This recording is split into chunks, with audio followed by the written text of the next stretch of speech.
Bom dia a todos e obrigado por aguardarem. Sejam muito bem-vindos à videoconferência de divulgação das informações financeiras referentes ao terceiro trimestre de 2024 da COSAN. Destaco aqueles que precisarem de tradução simultânea, que temos essa ferramenta disponível na plataforma. Para acessar, basta clicar no botão Interpretation através do ícone do globo, na parte inferior da sua tela, e escolher seu idioma de preferência, português ou inglês. Para aqueles ouvindo a videoconferência em inglês, há a opção de desligar o áudio original em português, clicando em Mute Original Audio. Informamos que esta videoconferência segue gravada e será disponibilizada no site de RI da companhia, cosan.com.br. É possível fazer o download da apresentação também, no ícone do chat, inclusive em inglês. Durante a apresentação da companhia, todos os participantes estarão com o microfone desabilitado. Em seguida, daremos início à sessão de perguntas e respostas.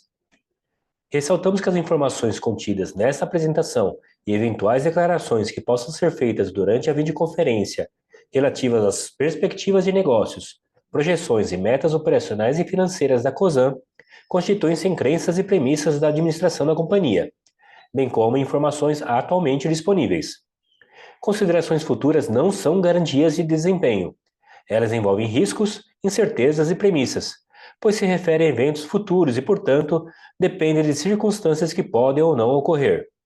Investidores devem compreender que condições econômicas gerais, condições de mercado e outros fatores operacionais podem afetar o desempenho futuro da COSAN e conduzir a resultados que diferem materialmente daqueles expressos em tais considerações futuras. Passarei a palavra ao Sr. Rodrigo Araújo. Por favor, pode prosseguir. Bom dia a todos, bem-vindos ao nosso call de resultados do terceiro trimestre de 2024.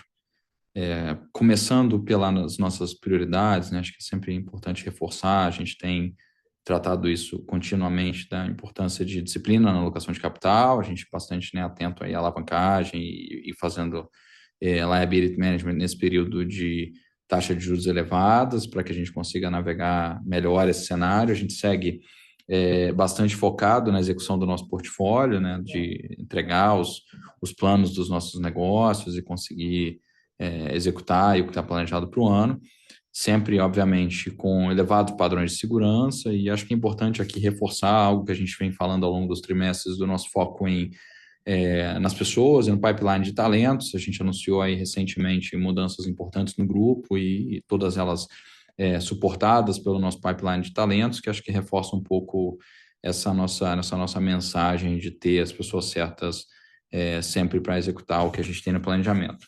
Finalmente, a gente continua tendo como prioridade aqui na COSAN apoiar a agenda de crescimento dos negócios e, obviamente, buscar otimizações e gestão de portfólio para que a gente consiga navegar esse cenário macro de taxas mais elevadas.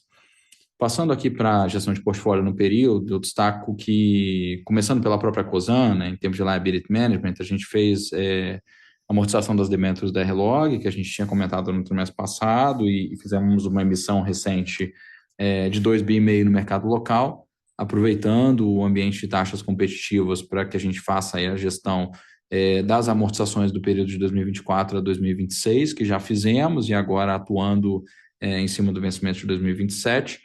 Essa emissão no mercado local mira aí fazer liability do nosso bond de 2027, a partir do começo do ano que vem. E tivemos aí no trimestre também, na Compass, a conclusão de aquisição do controle da Compagás, que abre, né, uma nova agenda de crescimento importante aí no estado do Paraná, e, por outro lado, a venda da participação na Norgás, com entrada de recursos importantes aí para financiar os planos da Compass. Na Moove, nós tivemos a aquisição da totalidade das ações aí do Grupo Pax, que traz flexibilidade e uma nova agenda importante de planta industrial para a Moove. E na Radar tivemos a venda da Fazenda Vista Alegre no período. Passando para os destaques do terceiro TRI de 24, o nosso EBITDA sob gestão ano contra ano estável. Tivemos aí um trimestre de cerca de R$ 300 milhões de resultado, um pouco inferior ao ano anterior. Lembrando que no terceiro TRI do ano passado a gente tinha ainda as ações da Vale marcadas a mercado, e tivemos entrada de dividendo da ação da Vale, que afetou positivamente o resultado do ano passado. e nesse terceiro TRI de 24 tivemos aí impacto também do TRS, que afetou negativamente o nosso lucro líquido. Tivemos, em termos de indicador de segurança, um ligeiro avanço com relação ao segundo trimestre de 24. É óbvio que a gente está sempre atento e buscando zero acidentes e sempre muito focado na questão de segurança. A gente teve pontualmente um trimestre com um pouco mais de acidentes, mas ainda com um indicador bastante comportado e muito abaixo dos patamares que a gente viu em anos anteriores, né? Seguindo a nossa trajetória de melhora desse indicador ao longo do tempo. No trimestre, recebemos cerca de 300 milhões de reais de dividendos, fechando aí com uma dívida líquida de 21,7 bi de reais e uma cobertura de juros estável, ligeiramente inferior em relação ao trimestre anterior, de 1,2 vezes, né? Considerando aí especialmente que nesse período a gente tem um trimestre aí com um fluxo um pouco menor de dividendos, que impactou o nosso índice de cobertura de serviço da dívida. Passando aqui pelos principais destaques de resultado do portfólio, começando pela Rumo, a gente teve maiores volumes transportados no período, com o crescimento também da tarifa média, né? Isso resultou aí em maiores margens no trimestre, também registrando ganho de market share em Santos nesse período. Então, a gente teve aí um trimestre operacionalmente bastante importante na Rumo. Na Compass, tivemos crescimento de volume do gás natural distribuído e o EBITDA aí, estável, principalmente considerando a recuperação dos volumes e a evolução das operações da ED, que segue atuando no mercado livre de gás, não só fechando novos contratos, mas fazendo aí operações relevantes no mercado livre de gás natural. Na Moove, ainda que houvesse redução no volume vendido de lubrificantes, tivemos margens melhores e um efeito de mix de produtos importante, que trouxe maior EBITDA ajustado no período. Na Radar, nós tivemos o resultado, o yield, né, de arrendamento das terras estável no trimestre. A diferença do EBITDA em relação ao ano anterior foi a realização da reavaliação de terras que ocorreu no ano passado, no terceiro trimestre, que a gente espera realizar no quarto trimestre de 2024. Na Raízen, a gente teve impacto do clima mais seco e das queimadas afetando a moagem de cana, isso gerando aí, né, um menor EBITDA ajustado no período, que foi impactado pelo menor preço do etanol, que foi parcialmente compensado pelos melhores resultados de açúcar, com melhores preços e aceleração das vendas. E, finalmente, na Vale, nós tivemos o impacto do EBITDA e da Vale, né, por equivalência no trimestre, e tivemos, então, um MAP aí de pouco mais de 500 milhões de reais no terceiro TRI de 24. Olhando aí para a composição do nosso EBITDA sob gestão, então a gente sai de 8,1 bi de reais para 8,2 em 2024, e aí a composição, basicamente, os efeitos que eu havia comentado no slide anterior, descrevendo um pouco do resumo do resultado dos negócios. Olhando para a estrutura de capital e perfil de endividamento, alguns dos aspectos aqui eu acho que é importante reforçar. Primeiro, olhando para nosso índice de cobertura do serviço da dívida que eu comentei, né, a gente fechou o trimestre aí com 1,2 contra 1,3 no trimestre passado. Tivemos aí uma redução, um ligeiro aumento da dívida líquida no trimestre, de 21,6 para 21,7, fechando o terceiro TRI. Então, quando a gente considera ali as ações da Vale como caixa, né, a gente olha ali para mais um efeito ali de 11,3 bi de reais de valor de mercado das ações da Vale. Olhando para a parte inferior do nosso cronograma de amortização, eu destaco o liability management que a gente fez ao longo desse ano para tirar todas as amortizações que aconteceriam entre 24 e 26. E como eu comentei no início, a gente fazendo agora uma operação de mercado local para fazer o liability do 27, né, do nosso bond de 27, que entra no call ao par no começo do ano que vem. Isso reflete também no aumento do nosso prazo médio de endividamento, né, o nosso prazo médio da dívida já chegando aí 6,4 anos. E, por outro lado, a gente consegue fazer isso com um movimento importante de compressão de taxas. Fechamos aí com um custo médio de CDI mais 1,37, que reflete um momento favorável também de taxas no mercado de dívida brasileiro, que está permitindo fazer operações bastante atrativas de alongamento com redução de custo simultânea. E, finalmente, olhando para a nossa movimentação de caixa no período, eu destaco aqui o principal torre foi a questão da amortização de principal, que esse 1,2 bi aqui foi a gestão liability da debênture da R-Log, que a gente tinha comentado, né, a gente tinha feito a captação no finalzinho do segundo TRI e fizemos aí o pré-pagamento ao longo do terceiro TRI, um trimestre em que tem um fluxo de dividendos menor que o segundo trimestre, dado ali o período de fechamento de ano e assembleias. Então, acho que essa é um pouco da característica do terceiro TRI, lembrando que a gente tinha aberto o período com um caixa um pouco maior, que foi a captação que a gente fez no final do segundo TRI, para fazer esse pré-pagamento de 1,2 bi ao longo do trimestre, fechando, então, próximo de 2,5 bi de caixa. Então, acho que é isso, um resumo do nosso trimestre, e passo agora para a nossa sessão de perguntas e respostas. Obrigado a todos. Obrigado. Iniciaremos agora a sessão de perguntas e respostas com o senhor Nelson Gomes, o senhor Rodrigo Araújo e o senhor Fernando Tinel. Lembrando que para fazer perguntas, vocês devem clicar no ícone levantar a mão na parte inferior da sua tela para entrar na fila. Ao ser anunciado, uma solicitação para ativar seu microfone aparecerá na tela, então você deve aceitá-la para fazer suas perguntas. Solicitamos por gentileza que se limitem a 2 perguntas por participante. Para os participantes no áudio inglês, as perguntas devem ser feitas por escrito, pelo ícone Q&A. Nossa primeira pergunta vem Isabela Simonato. Por favor, seu microfone será habilitado. Em seguida, pode prosseguir. Bom dia, Nelson. Bom dia, Rodrigo. Obrigada.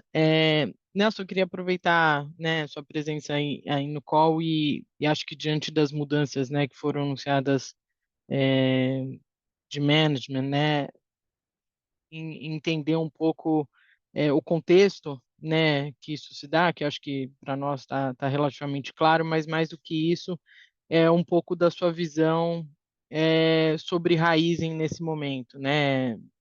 Parece, quando a gente olha todas as mudanças, tem um foco um pouco maior na Raizen, até pela sua ida para lá.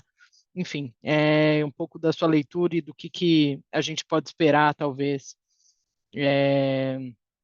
da Raizen na sua gestão. Obrigada. Oi, Isa, bom dia. Obrigado pela pergunta. Eu acho que a leitura que a gente tem conversado com o mercado, tem percebido do mercado, é exatamente coincidente com a nossa motivação de fazer essa mudança, tá? Nós percebemos aqui, ao longo dos últimos meses, uma clara necessidade de uma mudança ou de um ajuste de rota no portfólio da Raizen e da maneira como a Raizen vem conduzindo os seus negócios recentemente. Então, por isso, nós tomamos a decisão, então, de fazer essa mudança, de fazer a mudança não só de CEO, mas também de CFO, para que a gente comece uma nova fase ali de como gerenciar, como fazer a gestão desse portfólio de negócio da Raizen.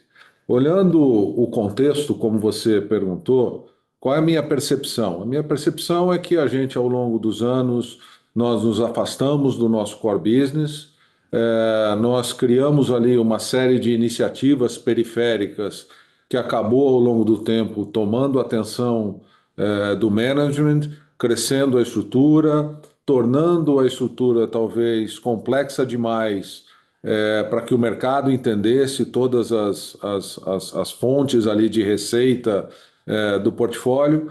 E eu acho que agora a gente entra numa fase pós-investimentos de garantir que os investimentos que a gente fez tenham um retorno adequado para o acionista e que a gente devolva, né, para a Raizen o foco no core business que ela merece. Então a gente vai focar no negócio de mobilidade e vai focar no negócio de açúcar e de etanol. E os periféricos a gente vai dar o tratamento que a gente achar necessário ao longo dos próximos meses e anos.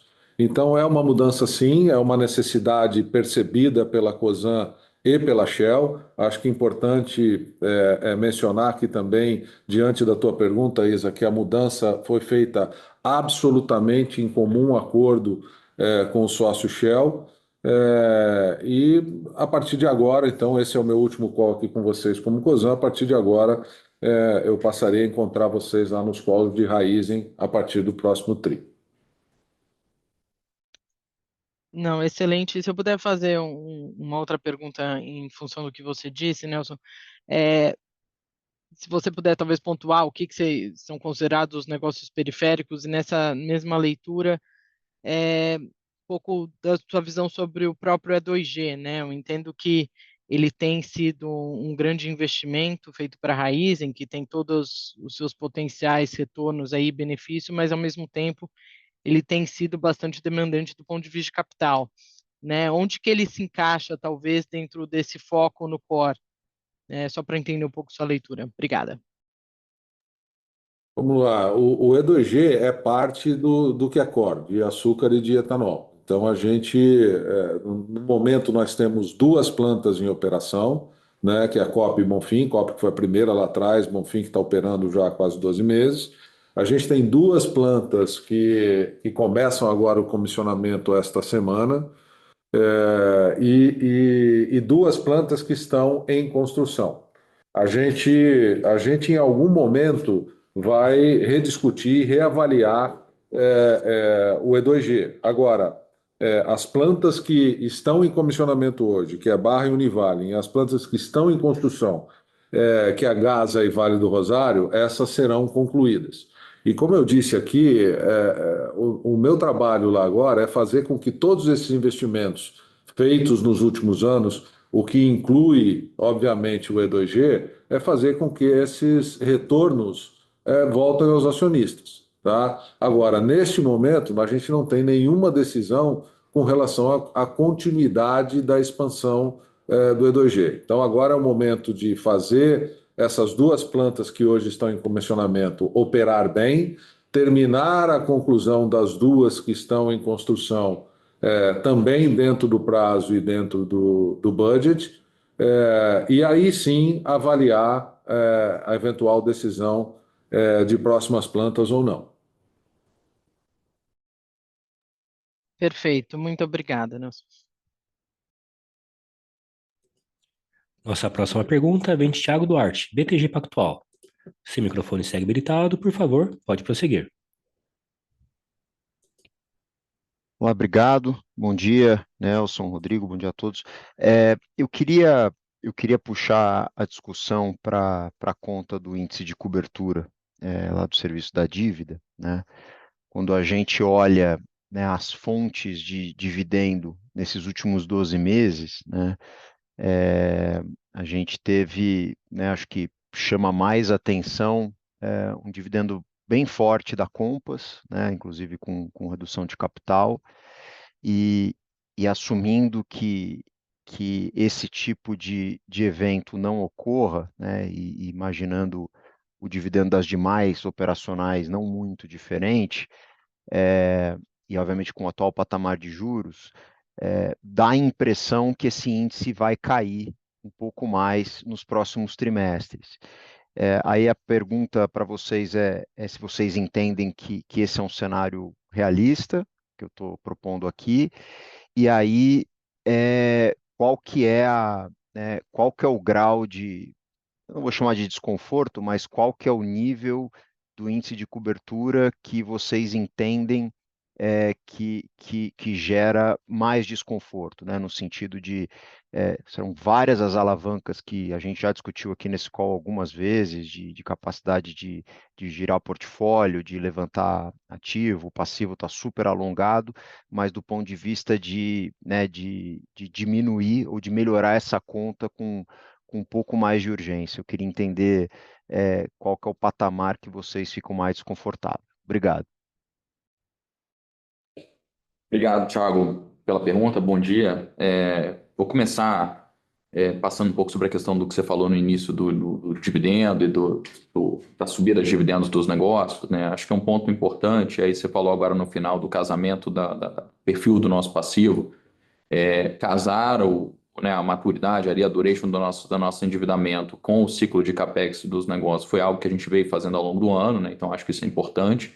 É claro que ao longo do tempo a gente espera a maturidade dos investimentos dos negócios e, obviamente, o aumento de capacidade de pagamento de dividendos, como aconteceu na própria Compass que você citou, pós um ciclo relevante de capex. Mas é claro que a gente sabe que isso tem um limite até onde isso acontece, né? E acho que, sendo bem pragmático aqui com a tua pergunta, a tua visão está correta. O nosso índice, vou chamar assim de orgânico, ele está bem mais próximo do número desse trimestre, um pouco abaixo do que algo acima disso, então tua análise está certa. Eu acho que isso assumindo que a gente não vai tomar nenhuma ação, né? E aí eu acho que esse ponto é bastante importante, né? O nosso foco em ter celeridade, em fazer gestão de portfólio na própria Cosan, vai estar muito alinhado a isso, né? Assim, acho que a gente fez uma primeira etapa que foi ajustar perfil, né? Assim, ter um perfil que nos dê o tempo necessário ali para que a maturidade da gestão de portfólio aconteça. Então, acho que aquilo que você falou, a gente já fez todas ali, todo o liability management de 24 a 26, estamos fazendo 27 agora, então a gente vai ter aí Torres começando só a partir de 28. Mas você está correto de que a gente tenha um senso de urgência de que precisa fazer gestão de portfólio para que a gente entre num nível mais saudável e, vamos dizer assim, orgânico de uma abertura de juros que a gente consiga carregar sem depender de dividendos extraordinários, vamos dizer assim, dos negócios. Acho que um ponto, mais do que. Acho que o senso de urgência para a gente é muito claro, tá, Thiago? E mais do que um nível um mínimo, vamos dizer assim, acho que o senso de urgência já está dado, independente do nível.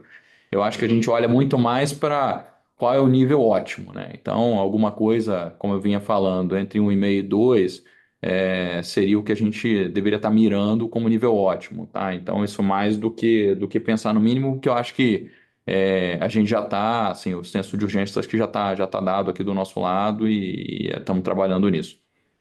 Obrigado pela pergunta. Não, tá super claro, Rodrigo, obrigado. E do lado daquilo que dá para fazer no portfólio, você não aponta em nenhuma direção nesse momento ainda. Acho que assim, a gente vem, né? Vocês sabem bem, assim, a gente vem trabalhando em opções. É óbvio que alguns dos negócios que a gente tem uma participação maior, a gente consegue ter uma flexibilidade maior para fazer gestão de portfólio, ainda mantendo o controle, ainda capturando uma parte relevante do upside. Mas eu acho que a equação, e a gente vem falando nisso, e até o Marcelo falou recentemente sobre isso também. Acho que uma das nossas prioridades, Thiago, é fazer isso sem comprometer a qualidade de qual vai ser o portfólio no final, né? Então, assim, olhar para uma composição de portfólio que pós gestão ela seja accretive é algo que para a gente também é bastante relevante. Então, acho que esse é o nosso momento, tá? Assim, acho que o senso de urgência de tomar as ações existe, a gente está trabalhando, tem alternativas, tem várias alternativas na mesa. Mas a gente não quer ir para uma alternativa que deixe a qualidade do portfólio pior no final, tá? Então é isso que a gente está levando em conta. Obrigado. Super claro, obrigado, Rodrigo. Nossa próxima pergunta é de Matheus Infeld, UBS. Seu microfone está habilitado, por favor, pode prosseguir. Bom dia, Rodrigo, Nelson, Tinel, obrigado pelas perguntas. A minha primeira pergunta é um pouco mais conceitual, e desculpa aqui se ficar meio filosófico, mas eu queria perguntar para subsidiárias o que significa estar no grupo Cosan. E o que eu queria entender melhor é como a holding, como a Cosan contribui para subsidiárias, se é a nível de conselho apenas, na prática, o que significa a frase que vocês têm usado bastante de apoiar a agenda de crescimento dos negócios, e pensando em como a Cosan acompanha os projetos, resultados, estratégia das subsidiárias, ou se pensar de outra forma, se parte do escopo do Nelson até agora era cobrar e acompanhar os CEOs das subsidiárias, ou qual a estrutura dentro da Cosan que é responsável por esse acompanhamento e por esse processo, pensando até mais do lado processual e de fluxo do que de qualquer outra coisa. É isso, obrigado. Matheus, Nelson aqui, eu vou tentar te responder, tá? É um pouco do nosso dia a dia aqui.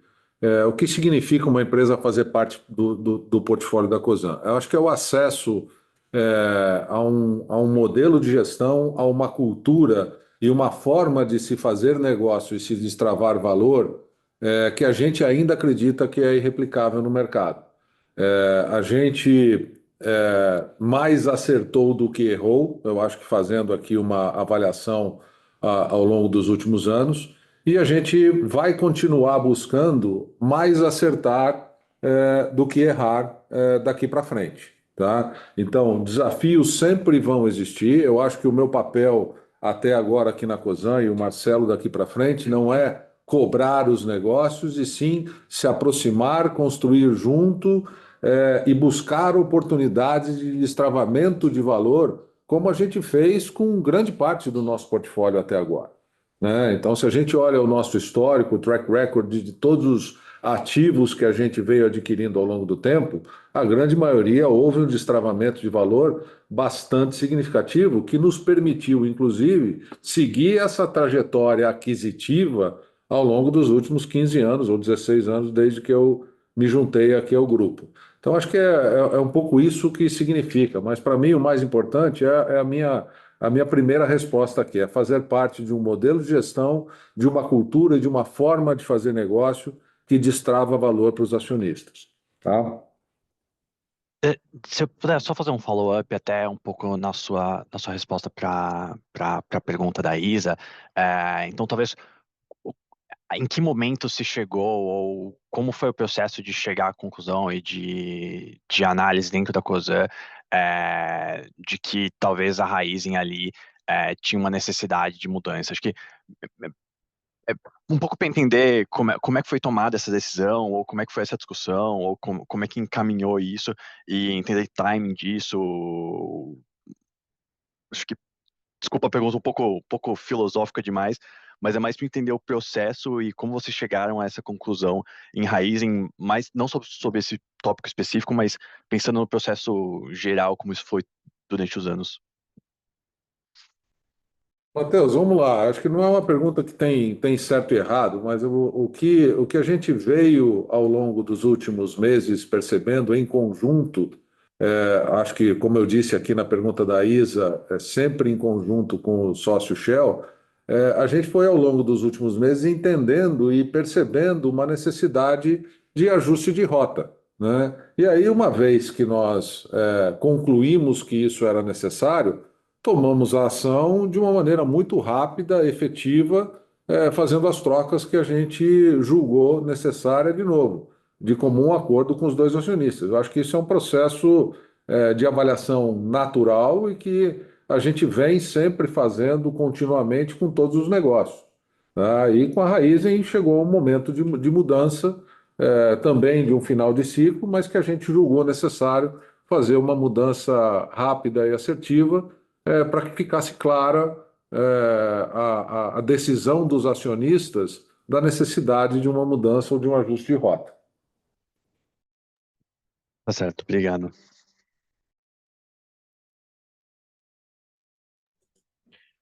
Nossa próxima pergunta é de Monique Greco, Itaú BBA. Se o microfone segue habilitado, por favor, pode prosseguir. Oi, bom dia, Nelson, Rodrigo, Fernando. Obrigada aqui pela oportunidade de fazer perguntas. Eu vou fazer duas. Uma é sobre Vale. Se vocês puderem compartilhar com a gente um pouquinho como que anda a visão atualizada aí da Cosan sobre o investimento na companhia, quais as principais expectativas em relação ao desempenho desse investimento aí no futuro próximo.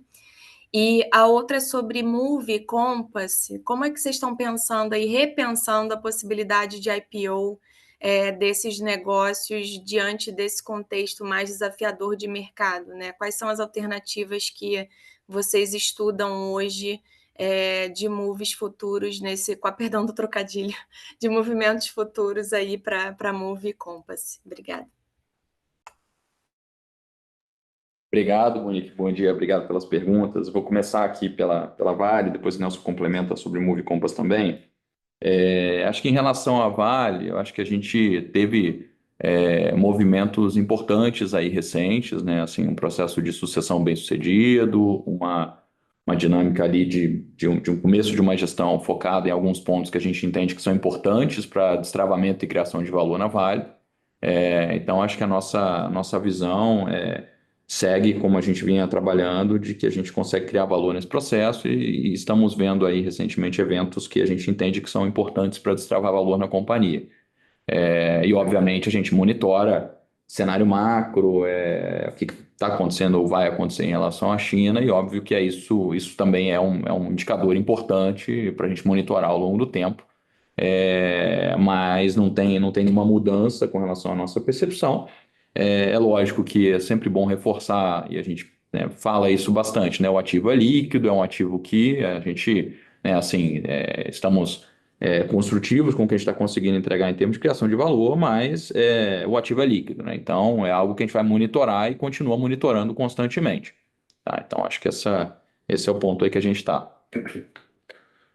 Monique, com relação a Movie Compass, eu acho que por razões bem diferentes, em timings bem diferentes, decidimos não seguir com o IPO. É uma decisão que nunca é fácil, mas, por exemplo, no caso de Compass, lá atrás, em 21, quando nós tomamos a decisão de não seguir, no final foi uma decisão correta, porque acabamos fazendo 2 rodadas ali de private placement logo na sequência, que acabaram por trazer um valuation até maior da companhia do que a gente decidiu não seguir com o IPO. No caso da Moove, o que a gente viu claramente, além da deterioração do cenário de Brasil, né, por parte dos investidores estrangeiros, a gente viu também uma qualidade do book que não agradou. Era um book muito de curto prazo, e por isso, então, em função principalmente dessas 2 razões, a gente decidiu não seguir. O que não quer dizer que, ao longo dos próximos meses e anos, a gente não tenha oportunidades de evento de liquidez, como, por exemplo, private placement. Então, a gente não descarta, nesse momento, oportunidades de private placement nem com Compass, nem com Move. Por outro lado, tem que ser o valuation certo para que a gente aceite essa diluição. Talvez uma particularidade na Move é que a gente percebe claramente o desejo da CVC, do nosso sócio, de uma eventual saída. Não existe nenhuma pressa com relação a isso, até porque o business continua performando muito bem, mas existe em algum momento do tempo o desejo de saída da CVC. A gente vai continuar buscando eventos de liquidez para essas 2 companhias, mas obviamente no valuation correto. Muito obrigada, pessoal. Nossa próxima pergunta vem de Bruno Amorim, Goldman Sachs. Por favor, seu microfone segue habilitado, pode prosseguir. Bom dia a todos, obrigado pelo espaço para a pergunta.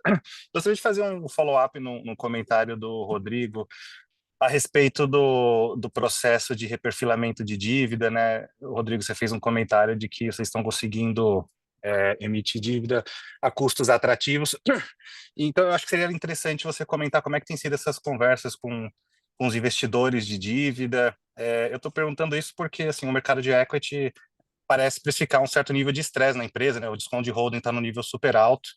E aí eu acho que seria interessante você comentar assim, qual tem sido o feedback dos investidores nas suas conversas nesse processo de emitir dívida, que parece que o mercado de dívida ele está um pouco menos preocupado, vamos dizer assim, do que o mercado de equity com a situação atual da empresa. Então, acho que seria interessante você fazer um comentário em torno disso. Obrigado. Bom dia, Bruno. Obrigado pela pergunta. Acho que, assim, em geral, o que a gente vê é claramente um comportamento bastante diferente do mercado de dívida no Brasil versus o mercado de equity. Assim, não só por uma questão de flow de recursos, né? Assim, a gente tem um flow grande de recursos no mercado sendo direcionado para o mercado de crédito no Brasil, mas também pelo ambiente de níveis de taxa de juros mais elevados, né? E aí acho que isso está tornando uma dinâmica construtiva. A gente sempre olha, quando a gente faz as operações, custos comparáveis em reais, né? Então, assim, a gente olha para o custo swapado comparável e a gente vê hoje o mercado local mais interessante, inclusive, do que o próprio mercado internacional em diversos momentos, né? Então, acho que a visão geral é essa. Com relação às operações, assim, fizemos 2 operações de porte razoável recentemente, e acho que assim, a gente está vendo construtividade e capacidade de executar as operações, tá? Assim, e obviamente, né, a gente está focado em fazer liability management, né? Então tem uma rotação de alocação dentro de crédito também. Mas a gente não tem visto nenhum tipo de restrição, nada desse tipo, tá? As operações a gente tem conseguido ser bem sucedido aí na execução. Obrigado pela pergunta. Obrigado, bom dia. Nossa próxima pergunta é de Vicente Falanga, Bradesco BBI. Seu microfone está habilitado, por favor, pode prosseguir. Bom dia, Nelson, Rodrigo Tinel, obrigado por pegar minhas perguntas. A minha primeira vai para o Rodrigo. Rodrigo, eu queria saber se a eleição americana interferiu em alguma coisa aí para esse liability management de 27 que vocês já vinham trabalhando. E minha segunda pergunta, talvez, né, era melhor ter feito na Compass, mas acho que o noticiário a respeito disso acabou esquentando muito essa semana. O deputado Laércio, ele tem feito um trabalho bastante intenso aí para aprovar o gas release. Queria entender como vocês enxergam essa oportunidade aí de um eventual gas release para a Edge aí, caso ele seja aprovado. Obrigado, pessoal. Bom dia, Vicente. Obrigado pelas perguntas. Vou começar aqui com a tua primeira e depois o Nelson complementou sobre Compass. Com relação à eleição americana interferindo no liability management, a gente não viu, tá, Vicente? Assim, acho que o que a gente viu, na verdade, sim, o ano. E aí não só por eleição americana, mas por uma série de fatores, foi um ano bastante volátil de taxa de juros no mercado americano, né? Se você lembrar, voltando no que a gente fez desde o começo desse ano, a emissão que a gente fez em janeiro foi Treasury de 10 anos a 4,10 naquele momento. 3 semanas depois, Treasury de 10 anos estava a 4,70. 2 semanas depois estava 3,80 e agora estamos em 4,50, né? Então, acho que foi volátil não só por eleição americana, né? Foi bastante volátil esse ano em termos de mercado, o mercado americano em geral. Mas, assim, a operação que a gente fez, né, assim, a gente já vinha olhando os custos comparáveis e acho que o impacto de eleição americana foi nulo, tá? Assim, a gente já via, antes de lançar a operação, a gente já via custos mais baratos de fazer a operação no mercado doméstico e isso não mudou, tá? Então, não teve nenhum impacto específico de eleição americana, não. Vou passar para o Nelson. Vicente, com relação ao gás release, tá? Nós sempre defendemos ali na Compass que a grande trava para que o preço do gás fosse sempre mais competitivo no Brasil é a ausência de oferta, tá? Então, nós sempre buscamos, durante toda a nossa trajetória de Compass, desde lá de Comgás, gerar oportunidade para que se venha cada vez mais oferta de gás para o Brasil. E o gás release nada mais é do que mais uma fonte de geração de oferta de gás para o país. Então, isso faz com que o mercado se movimente, faz com que tenha mais gás disponível no mercado e faz com que a disponibilidade faça com que o gás se torne cada vez mais competitivo. Então, esse tipo de iniciativa por parte do governo ou do Congresso tem o nosso apoio, está na direção certa de um mercado de gás mais aberto, mais competitivo e com uma oferta mais abundante, tá? Então, tem o nosso apoio. Perfeito. Obrigado, Rodrigo. Obrigado, Nelson.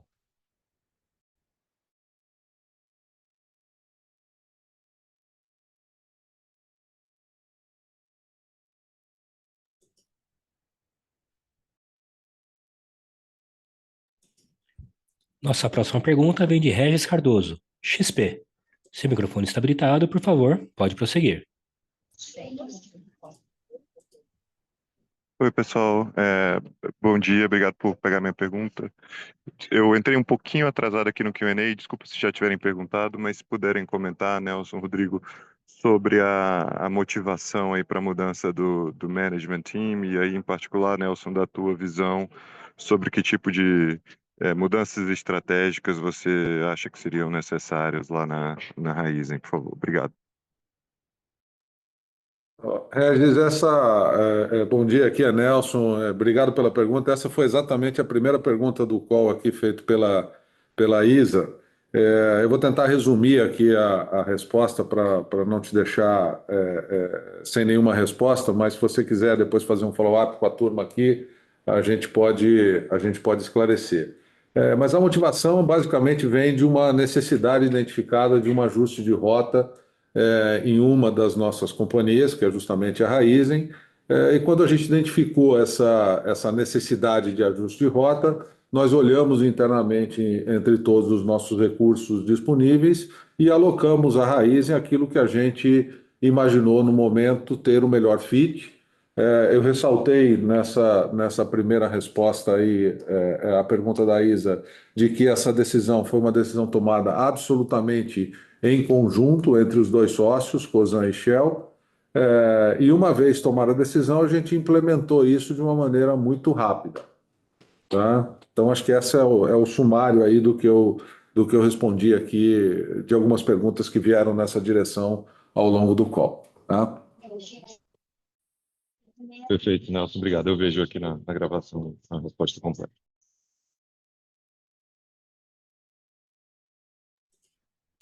A sessão de perguntas e respostas está encerrada. Gostaria de passar a palavra para o senhor Nelson Gomes para considerações finais. Bom, pessoal, como eu disse aqui no início da nossa sessão de perguntas e respostas, esse é o último call aqui como Cosan. Então, eu queria, de fato, agradecer a todos vocês pela relação construtiva, por todos os debates, por todas as nossas conversas ao longo desse ano de 2024, enquanto eu estive aqui à frente da Cosan. Eu queria agradecer ao time nosso aqui interno, que ajudou a construir essa nova forma da gente se relacionar com o mercado ao longo desse ano, a turma toda dos nossos negócios, né, que contribuíram para que a gente tenha, de fato, um Q&A mais assertivo e mais focado em cada um dos negócios. Então, eu acho que o início dos calls de resultado, por exemplo, da Compass, ajudou bastante a dar esclarecimentos e entendimento sobre aquele nosso negócio de gás. Então, acho que tudo isso foi uma evolução contínua ao longo do ano, e por isso eu só tenho a agradecer a todos vocês que nos escutam, a todos vocês que estão aqui junto comigo nessa jornada. Eu também queria desejar, aproveitando aqui a entrada do Marcelo Martins, que acabou de chegar aqui na nossa sala, eu queria desejar todo sucesso ao Marcelo. Queria agradecer também ao Marcelo pelo tempo de conselho aí na Raizen, onde tomamos decisões talvez difíceis, mas bastante acertadas, o que a gente vê nesse momento.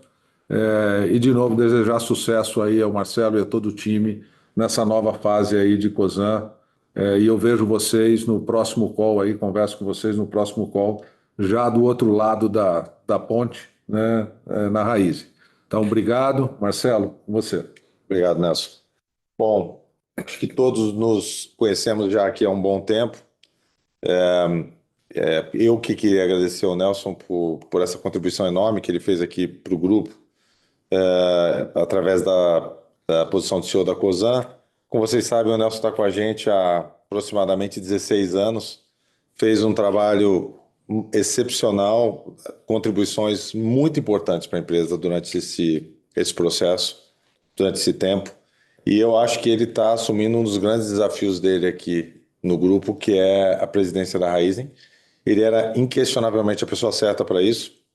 Todas as movimentações foram consequências da decisão primária de colocá-lo lá, porque nós acreditamos que ele não só conhece profundamente o grupo, conhece profundamente a Raizen, vai poder cair de pé, ou seja, sabe exatamente o que precisa ser feito. É um cara que tem uma capacidade de formação de time excepcional, está levando uma boa parte desse time para lá. Acho que a gente tem um desafio não só de fazer mudanças estratégicas importantes na Raizen, mas eu acho que o Nelson tem se mostrado como um grande líder e influenciador cultural nas empresas que ele tocou até agora, e o que a gente precisa também na Raizen é uma mudança cultural. Então, queria agradecê-lo muito pela contribuição até agora, desejar ele grande sorte. Eu vou estar aqui com ele nessa caminhada de Raizen e seguimos adiante aqui nas nossas comunicações a partir do próximo trimestre. Obrigado, gente. A videoconferência de informações financeiras referentes ao terceiro trimestre de 2024 da Cosan está encerrada. O Departamento de Relações com Investidores está à disposição para responder às demais dúvidas e questões. Muito obrigado aos participantes e tenham um excelente dia.